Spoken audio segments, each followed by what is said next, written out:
Saudi अरब की औरतें गुलाब जल और फिटकरी का इस्तेमाल क्यों करती हैं? यही सवाल विशाल बार-बार जानने की कोशिश कर रहा था। विशाल सऊदी अरब में एक मालकिन का ड्राइवर होता है।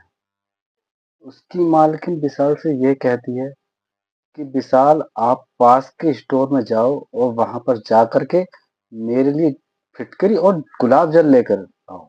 और ध्यान रहे इस बात का जिक्र किसी से नहीं करना, मेरे पति से भी नहीं करना है।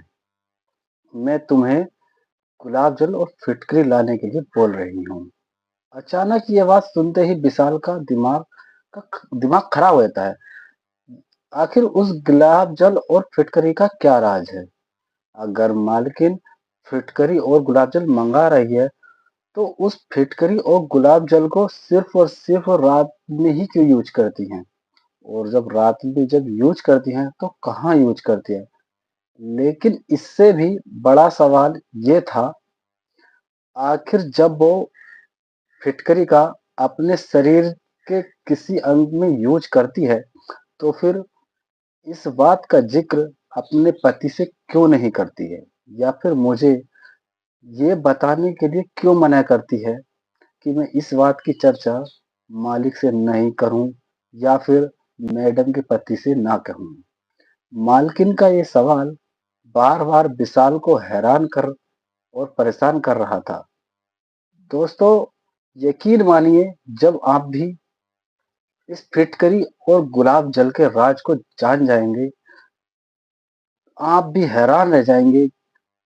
आप भी सोचने पे मजबूर हो जाएंगे कि आखिर सऊदी अरब की महिलाएं ऐसा कि जो महिलाएं हैं उनकी चर्चा वर्ल्ड भर में, और ये भी चर्चा होती है वहां की महिलाएं जो है फिटकरी और गुलाब जल का ऐसा प्रयोग अपने ऐसे अंग में करती हैं, बल्कि इस बात की चर्चा किसी दूसरे से नहीं करते हैं, केवल अपने पति को भी जानकारी नहीं होने दी है कि उसकी पत्नी गुलाब जल और फिटकरी का यूज करती है। सबसे इंटरेस्टिंग बात यह है, गुलाब जल और फिटकरी का जो वो होता है राज, किसी को नहीं बताती। विशाल एक हिंदुस्तानी लड़का होता है, जो हिंदुस्तानी जवान था, जो कि सऊदी अरब में एक ड्राइवर था और वहां पर एक मैडम का ड्राइवर वहां पर ड्राइवरी करता था। इसी बीच जब वो मैडम उस विशाल से गुलाब जल और फिटकरी लाने की जब बात करती है और ये भी कहती है कि इस बात की चर्चा अपने मालिक से नहीं करना। विशाल एक हिंदुस्तानी जवान सऊदी अरब में एक ड्राइवर की नौकरी करने के लिए गया हुआ था और वहां पर एक मालकिन के अंडर में रह करके काम कर रहा था। उस मालकिन का वो ड्राइवर था। मालकिन के जो पति थे वो किसी अन्य मुल्क में रहते थे। वो कभी कभी जो है सऊदी पर आते थे और वह इसके बाद अपनी पत्नी के साथ टाइम व्यतीत करते। इसी बीच विशाल जो है ड्राइवरी करते हुए वहां पर काफी दिन हो गए थे और एक अच्छी अटैचमेंट हो गई थी मैडम के साथ। मन ही मन उस मैडम से मन ही मन प्यार कर लगा था विशाल। मैडम मैं ये मैडम होती है, उसके ख्वाबों में हमेशा खोया रहता था विशाल। मालकिन से बात करना बहुत अच्छा लगता। उस मालकिन ने उस विशाल को अच्छे खासे पैसे, अच्छे खासे सैलरी पे रख और अच्छी खासी सैलरी भी दे रही थी।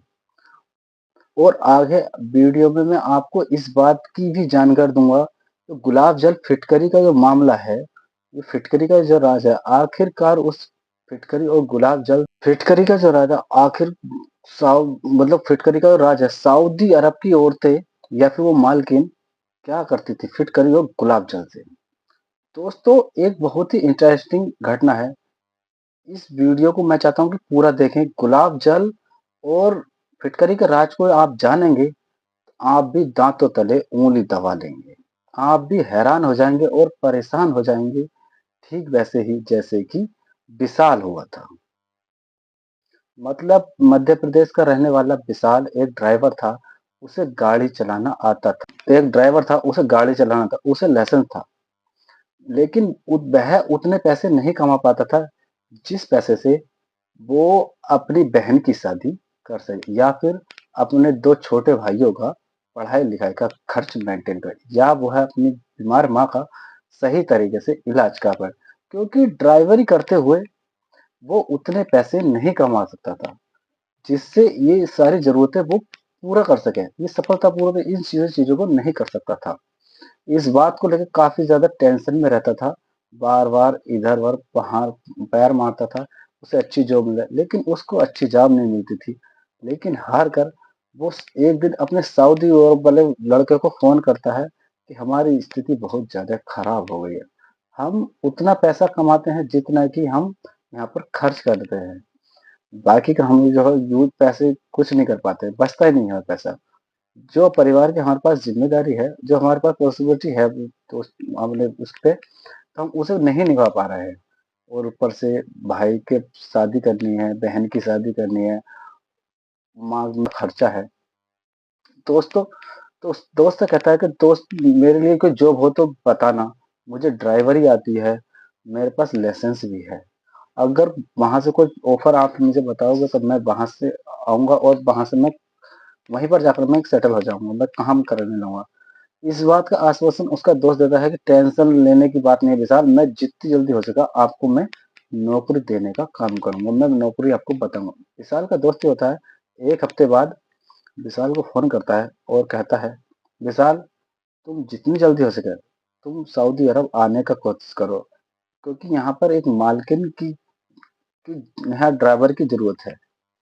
अगर तुम ड्राइवरी चाहते हो तो आपको इससे अच्छा बेस्ट मौका कहीं नहीं मिला। मालकिन बहुत ही अच्छी हैं और मुझे लगता है कि आपको अच्छी से अच्छी सैलरी भी प्रोवाइड करेंगे। विशाल का दोस्त अपने दोस्त के लिए वीजे का अरेंज करता है और वीजा वहां से लगा देता है।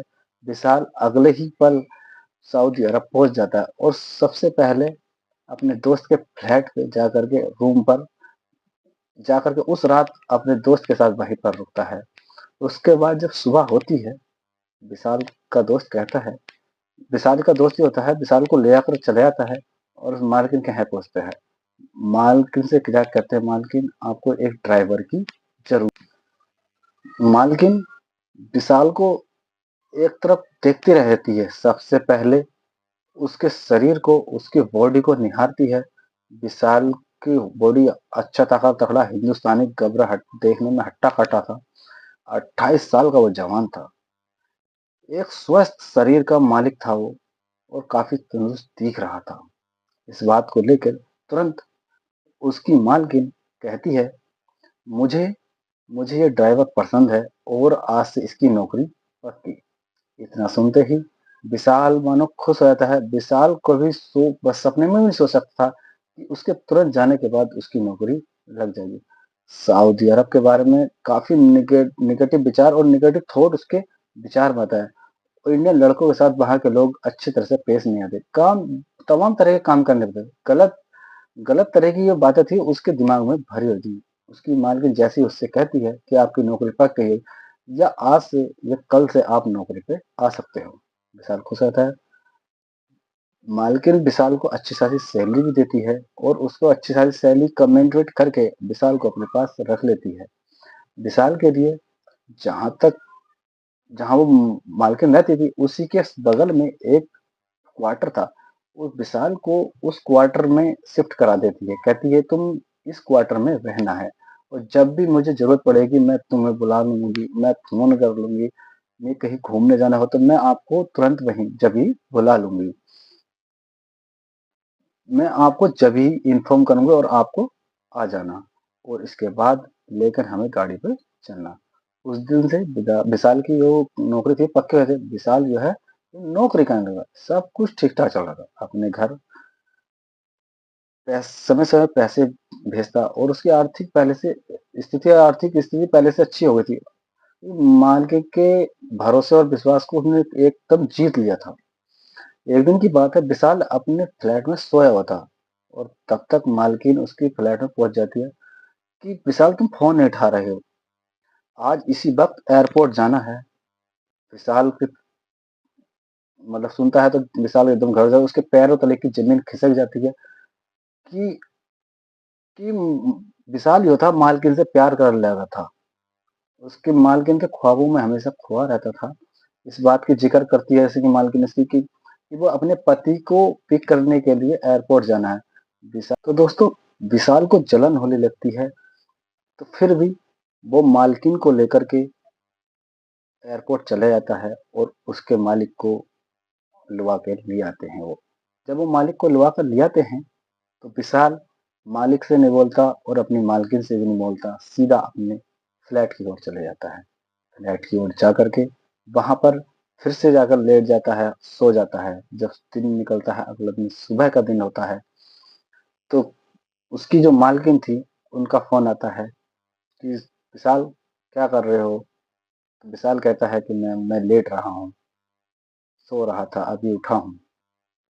तो उसकी मालकिन कहती है तुम काफ़ी लेट तक सोते हो, तुम्हें कुछ मार्केट भेजना है, तुम्हें कुछ सामान मंगाना है। तो विशाल कहता है ठीक है मैम, मैं अभी आ रहा हूँ। तो विशाल मालकिन के पास जाता है, मालकिन से जाकर कहता है बताइए मालकिन, आपको क्या मंगाना है, क्या सामान मंगाना है, मुझसे बताइए, मैं लेकर के आता हूँ। तो मालकिन कहती हैं कि मैं तुमसे एक बात बता रही हूँ, चोरी छिपे किसी से जिक्र नहीं करना, और वही सामान मैं तुमसे मंगाऊंगी। विशाल कहता है मंगाई बता दीजिए मैडम, मैं ले आऊंगा। तो मैडम कहती हैं आप गाड़ी लेकर के जाइए, मुझे फिटकरी और गुलाब जल लेकर आइए, और वहां पर जाकर के जो दुकान का मालिक है उससे मेरी बात करा दीजिए। विशाल कहता है ठीक है। विशाल गाड़ी लेकर के जाता है और वहां पर